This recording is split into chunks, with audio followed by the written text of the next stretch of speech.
take this time for a moment of silence and tribute to ultra-talented Mr. Redd Foxx.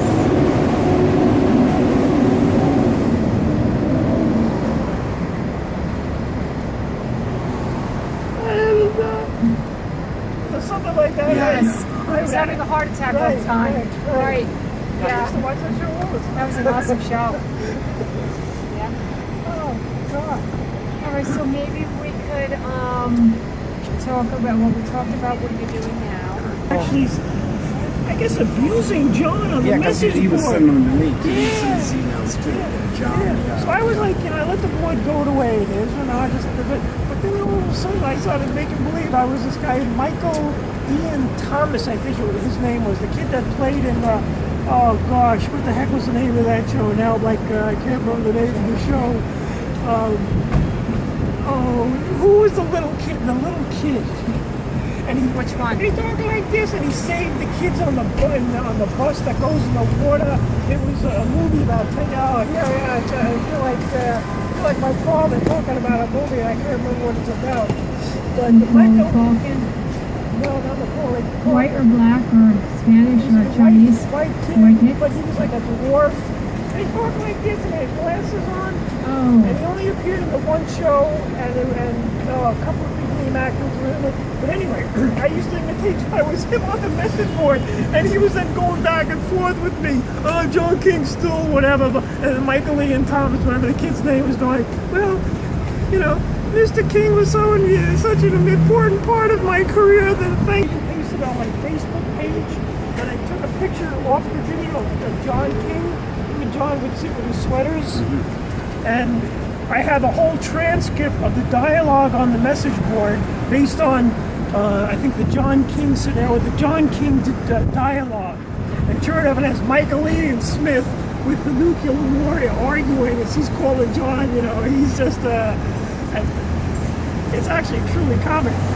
It's actually comedy at its finest. But I was sitting around the internet. So I'm up to the library, and he told me when you mentioned John, he just.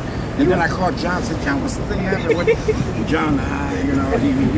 Whatever it was, Oh, I know, it's a transcript of all the message board writers. It's very funny. At least I think. I guess I'm going to be there. Yes. Bob, what is this guy going to stop talking about? Peter's going off on his own tirade here. And we have no clue what the hell he's saying. What the heck he's saying. But he's laughing hysterically, so we're laughing right along with him. He's living in his own world about this movie that he can't remember. It is his show, so he's allowed. And the midget, which he thinks the name is Michael Ian Smith. Okay. Anyway. So, What you got on there, James? My shirt. tell us a little bit about your shirt. Yeah, who do you have? Who's the picture on your shirt? Well, actually, this guy's one of my favorite actors. He's not a very good actor, but nobody else seems to care for him. But I think he's, I like him. That's James Dixon, because I happen to love the guy as well. Oh yeah, I think his name is. He has the same name. Absolutely. In fact, to a degree, he was one of my heroes growing up. And at this point, actually, I idolize him. Oh really? Yeah. Hey, why don't you use the mic, Peter? I actually idolize him as a person, James Dixon, not only from the history that he had and Sanford and Son, Redd Foxx, the Nuclear Warrior. James was also on the, now we're talking third party, James was also on the infamous John King show Business News.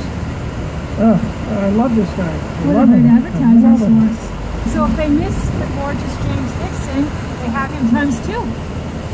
Sure, maybe You can't miss him now. Ellen could actually maybe get a close-up of the shirt, and then we could superimpose it on the YouTube, or put it as a print on the picture board of the Peter Osanaro show. But that's something. Baby steps. Baby steps. So James, tell us a little bit about where you're going to go from here, as far as your career is concerned.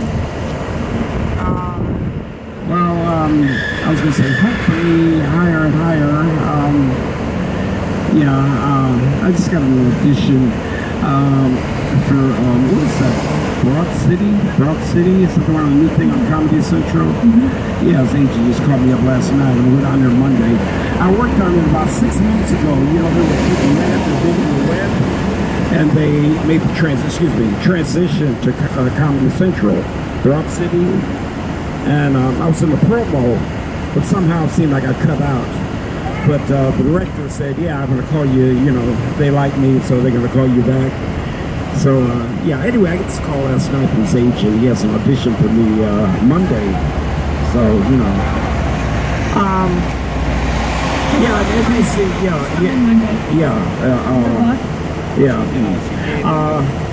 and I don't know, you know, did you get an email from, like, every year NBC has this audition where they want you to send video auditions in for new actors, but I did a video audition for them, so, you know. And then, and then there's something, have you ever feel called the funny movie or something? The Funny Girl? No, this was called The Funny Movie. Sean Young might be involved with it, but these people sent me, they wanted me to... Was Michael Ian Smith in it? Well, I'm not sure. The midget? No, I don't think so. But this is, anyway, I got some requests for a video audition for it, and they seem to really like what I did, so, you know, yeah, different things. So James, from what I'm picking up from the interview at this point, I think James is in show business. So you're an actor? You tell us about the acting field. The acting field, well, I don't know. What do you want to know? How to act, or I mean, what is acting, or I never studied something. Tell us one of the most favorite experiences being in the industry that you've encountered. Famous. What's an experience that really stands out in your mind? In acting, well, for a while I lived in Cincinnati, Ohio. And it's a long story. I went out to L.A. and I had ultimately sort of negative experience. I was there about 4 or 5 years, couldn't really get anywhere. So I kind of just gave up show business. Yeah, I was out of the business for like 12 years. But I left L.A. and I didn't want to go back to Louisville, so I ended up in Cincinnati, Ohio, which is about 100 miles near there, you know.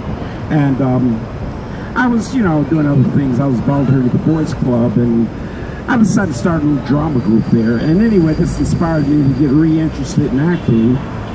So I joined, you know, some adult theater groups in Cincinnati. And I got involved in the show, and my parents came up from Louisville to see me. And they've never actually seen me perform, you know. I set out to be an actor, but I never really did anything in Louisville. Most of my acting in New York. And anyway, they drive up 3 hours from Louisville to see me in this showcase. And you know, I thought I was okay, and afterward, I remember my father came up to me, and he was just so impressed. He'd never seen, you know, and he shook my hand, and he said, "You were good." And he's now, you know, mind you, my dad wasn't that kind of complimentary father, but it was just, it's like it's a psychological thing of wanting to be an actor. It's sort of prove to your parents that, hey, I'm gonna be okay. I'm gonna, in spite of not having a lot of education or degree, I'm gonna be successful. That psychological thing, you know, your dad wondering, you know, where you're gonna go. So that was kind of memorial for me. Yeah, he came up and he shook my hand. He says, "You were very good," you know. And my mom told me later that all the way down to Louisville, he was just so impressed with what my son, you know. And I just, this is kind of a memorable experience. Sure.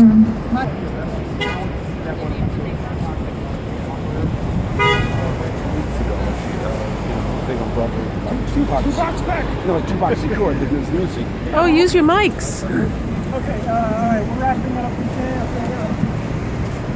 All right, James, I just want to say this has been a pleasure getting you on the show. It's been a long time, and if there's any final thoughts you want to offer to the viewing audience, I'm going to hand you the microphone, and James, the floor is yours. I don't know. It's such an honor to finally be on the Peter Austin was a Noto. You have Noto, and the other one you have, I think I call it the Peter Austin Noto. yeah, a lifelong ambition. This guy is, I mean, he's, yeah, this is show business. I mean, his credits are, you know. So it's been an honor to have me here, and it was a joy. I enjoyed it, and I really look forward for you to come back. oh wow, thanks. You're welcome. Keep us updated. Okay. Yes.